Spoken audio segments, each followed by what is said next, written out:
Greetings loyal subscribers and honoured guests. I've taken the last few months off from making YouTube videos, and during that time I have mostly been enjoying my time with the Xbox Series X. Doubters of this machine will tell you how it has no games. And while it's true that exclusives are a bit thin on the ground at the moment, you could also say the same about the PS5 right now. For me personally, the most exciting aspect of the Series X has been the backwards compatibility with all of the previous Xbox generations. Not only does the new console run any Xbox 360 or original Xbox game that was made available on the Xbox One, nearly every single Xbox One game can be played too, with the exception of Kinect-only titles, which, let's face it, no one cares about anyway. What's more, the power of the new console means that these games look and play better than ever before. You can benefit from super fast load times, increased resolution, improved frame rates that can go up to 120 in some games if you have the right expensive TV, and HDR in games that were never designed to have HDR in them originally, thanks to an AI assisted mode that Microsoft have developed and can tweak on a game by game basis. These improvements really do breathe a new lease of life back into old games, and so I have been having a lot of fun both trying out old favourites that I know very well and also playing many old games for the very first time. Over the coming weeks I will be releasing a series of videos that will showcase 5 games at a time from various categories. I will examine 5 Xbox 360 games that look amazing on the Series X, and I will do the same for the original Xbox titles and for the Xbox One library. I will also be making videos that are my wish list of 5 more games that aren't yet backwards compatible for the Xbox 360 and the original Xbox. For the first few videos though, I'm going to focus on the true Xbox Series X enhanced titles, split into 2 groups. This first group of games are the ones that have already existed for a while on the Xbox One, but have been improved and rebuilt to take advantage of the more powerful hardware. The second group will be brand new games that have Series X enhanced versions, such as Assassin's Creed Valhalla and Watch Dogs Legion. Unfortunately, I won't be able to show you these games in 4K HDR, which I really wanted to do to give you the full impact of just how good they look. I'm afraid I just don't have the PC hardware to be able to do this at the moment, so if you do want to see these games in their full glory, then I would recommend taking a look at the videos that Digital Foundry make. They really are the benchmark when it comes to showing off games at their best and comparing different versions to each other. With that said, let's take a look at these games. Forza Horizon 4 was already a stunning game on the Xbox One, but thanks to the power of the Series X, it now looks absolutely stunning with more detail than ever before on a console. Thankfully for those who have already spent dozens of hours in this game, there are reasons to come back to it, because it is constantly being updated with new content. The most recent addition is the Super 7 Challenge, which allows players to create their own challenges, including ramps, pipes, jumps, time trials, mazes and whatever else users can come up with using the tools provided.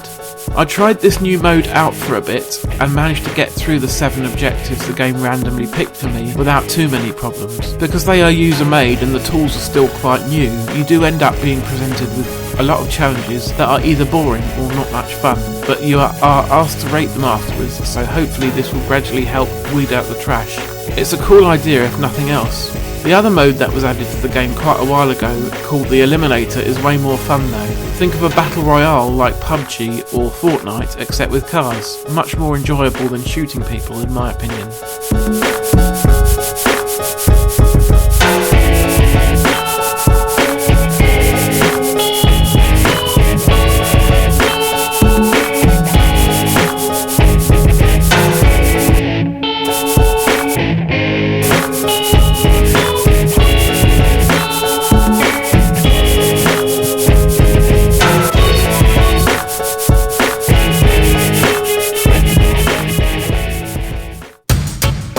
Having just said that I don't really enjoy shooting people, I realise the next 3 games I'm recommending are shooters. I don't really play the competitive modes though, I prefer the main campaigns and the modes versus AI.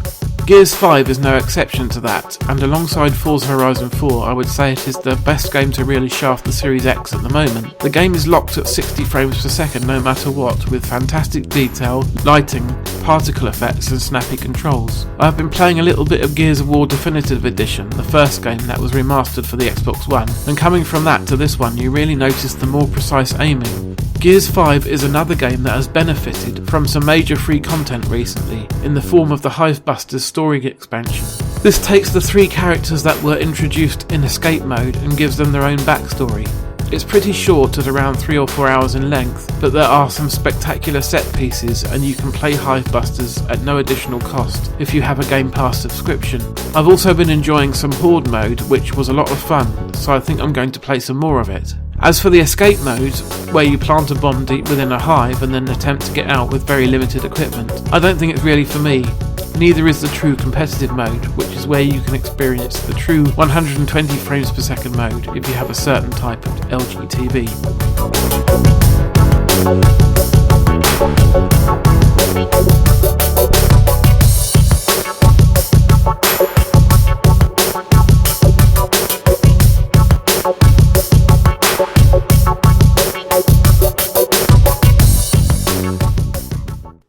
I do enjoy some Destiny 2, but I only tend to come back to it once a year for a month or so when the next big expansion drops. I also wait until that expansion is either on sale or already included in Game Pass like Beyond Light is this time. I don't think they are worth spending the equivalent of a brand new game on for the sake of another 10 or so hours of gameplay that is basically very similar to before. I do enjoy the story though, despite it being meted out extremely slowly over the span of years. This time your Guardian is forced to take on new dark powers into the stand against the latest threat to the galaxy, much to the consternation of your Ghost, voiced by Nolan North. Destiny 2 already looked bloody good on the Xbox One, so I have found it rather hard to notice much of an upgrade in the newly released Series X Enhanced Edition, though it does load a lot faster thanks to being installed on the SSD, and it feels silky smooth. Paired with a really nice controller, it's never been easier to get those headshots under pressure.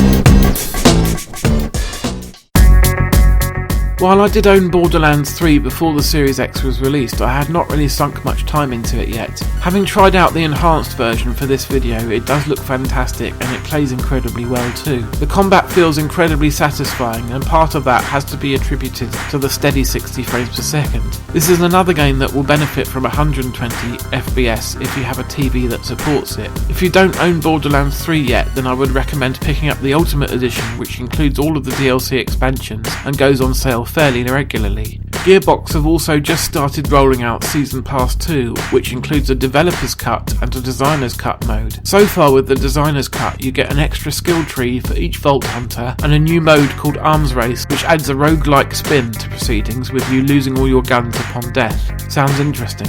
Details of the Developer's Cut remains a mystery.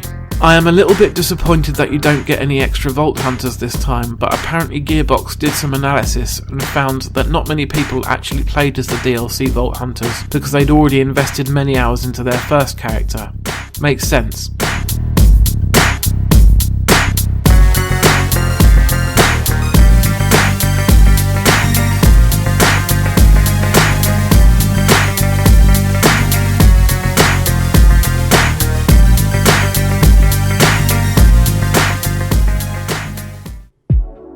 Finally, we come to Ori and the Will of the Wisps, which looks absolutely stunning on the Series X. You get a choice of two options: 4K 120 FPS, again if you have the right TV, and 6K 60 FPS, which is how I was experiencing the game. There's no doubt about it that this game is seriously pretty and challenges the best Pixar movies in terms of design and character. However, 2D Metroidvanias aren't really my thing. I have tried multiple times to get into them, and I start off fine for the first few hours, then I eventually get lost and frustrated with them. I loved the Metroid Prime games though, so it's just when these styles of games are in 2D that I struggle with them. I'm going to try and persist with this one though, because I do love the art style and the world. I have heard that the platforming can get pretty tricky, so hopefully it won't defeat me. I used to think that I was pretty decent at platformers back in the heyday of the SNES and the N64, but since then games like this have taken things to another level.